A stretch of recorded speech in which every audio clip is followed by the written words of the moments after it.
News 18 Bangla newsroom live নিয়ে আপনাদের সঙ্গে রয়েছে আমি তমশ্রী। শুরুতেই যে খবরের দিকে নজর রাখতেই হবে, অবশেষে কর্মবিরতি প্রত্যাহার জুনিয়র চিকিৎসকদের। কাজে ফিরলেও আন্দোলন চলবে এমনটাই জানিয়ে দেওয়া হয়েছে জুনিয়র ডাক্তারদের তরফে এবং 24 ঘন্টা ডেডলাইন দেওয়া হয়েছে রাজ্য সরকারকে। ধর্মতলায় লাগাতার অবস্থানের ঘোষণা জুনিয়র চিকিৎসকদের।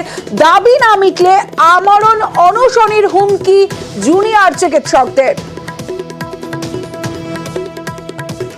এত সাধারণ মানুষ, প্রত্যেকের যে বুকের আগুন, প্রত্যেকের যে আবেগ, সেই আগুন নিয়ে আমরা কিন্তু এগিয়ে চলেছি। এটা একটা গণ আন্দোলন।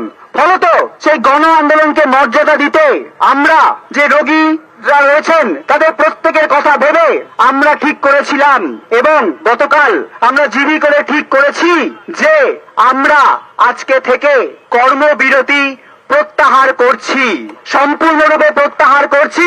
এটা যদি কেউ মনে করে থাকেন যে রাজ্য সরকার ভয় দেখাচ্ছে, রাজ্য সরকার ভাবছে আমাদের পাশে জনগণ নেই তাই আমরা ভয় পেয়ে কর্মবিরতি তুলছি, এটা তারা ভুল ভাববেন। আসলে জনগণ আমাদের পাশে আছে এবং আমরা যে একই পক্ষ এটা বোঝানোর জন্য আমরা কর্মবিরতি প্রত্যাহার করছি। সরাসরি চলে যাব, অভিজিৎ চন্দ্র রয়েছে, অভিজিতের সঙ্গে কথা বলবো। অভিজিৎ, যদি কর্মবিরতি প্রত্যাহারই করলেন জুনিয়র চিকিৎসকরা, তাহলে 24 ঘন্টার ডেডলাইন কেন?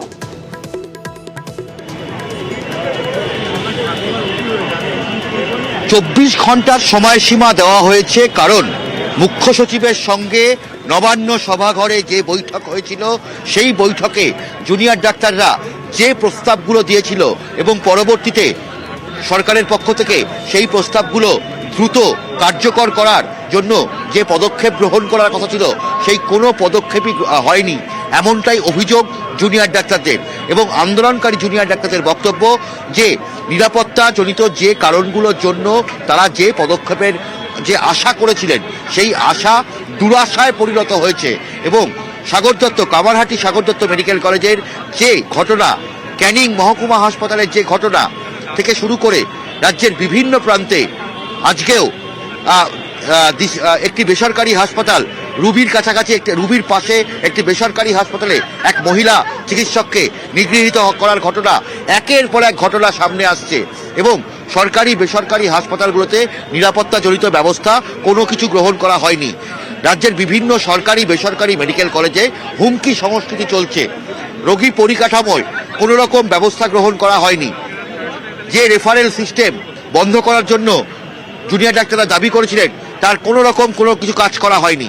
এই সমস্ত কিছু নিয়েই তারা 10 দফা দাবি রেখেছিলেন, সেই 10 দফা দাবি এখনো পূরণ হয়নি এবং সেই কারণেই তারা হুঁশিয়ারি দিয়েছেন, 24 ঘন্টার ডেডলাইন দিয়েছেন, অর্থাৎ আজ রাত 8:30 থেকে আগামীকাল রাত 8:30 পর্যন্ত, না হলে তারা মৃত্যুর সঙ্গে লড়াই করবেন, অর্থাৎ আমরণ অনশনের ডাক দেবেন, এমনটাই জানিয়েছেন। একদিকে যখন উৎসব চলবে সেই উৎসবের সঙ্গে এই জুনিয়র ডাক্তাররা তাদের বক্তব্য যে তারাও নির্যাতিতা নিগৃহীতা আরজি করের তরুণী চিকিৎসকের জন্য তারা শুধু রাত জাগবেন না, তারা মৃত্যুর সঙ্গে লড়াইও চালাবেন এবং আজকে থেকে তারা কাজে ফিরবেন। তবে একদল যেমনভাবে কাজে ফিরবেন তেমনই একদল জুনিয়র ডাক্তার ছাত্রছাত্রী অর্থাৎ যারা এখনো ইন্টার্ন নন তারাও এখানে এই ধর্মতলার মোড়ে মেট্রো সিনেমার বিপরীতে ঠিক এইভাবেই অবস্থান বিক্ষোভে সামিল হবেন এবং সেই ছবিও দেখাচ্ছি তমশ্রী যে এখন থেকেই বেশ বোঝা যাচ্ছে অভিজিৎ যে কর্মবিরতি প্রত্যাহার করলেন জুনিয়র চিকিৎসকরা, কিন্তু কাজে ফিরলেও আন্দোলন চলবে। অন্যদিকে রাজ্য সরকারকে 24 ঘন্টার ডেডলাইন, দাবি না মিটলে আমরণ অনশনের হুমকি।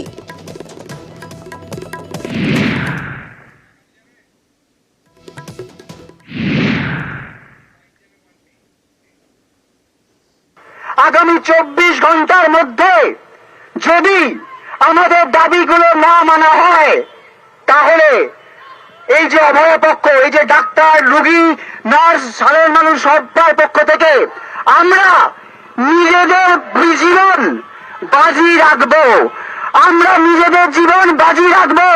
আগামী 24 ঘন্টার মধ্যে যদি আমাদের দাবি না মানা হয় তাহলে এই অবস্থান মঞ্চ থেকে কিন্তু আমরা আমরণ অনশনের দিকে এগোবো।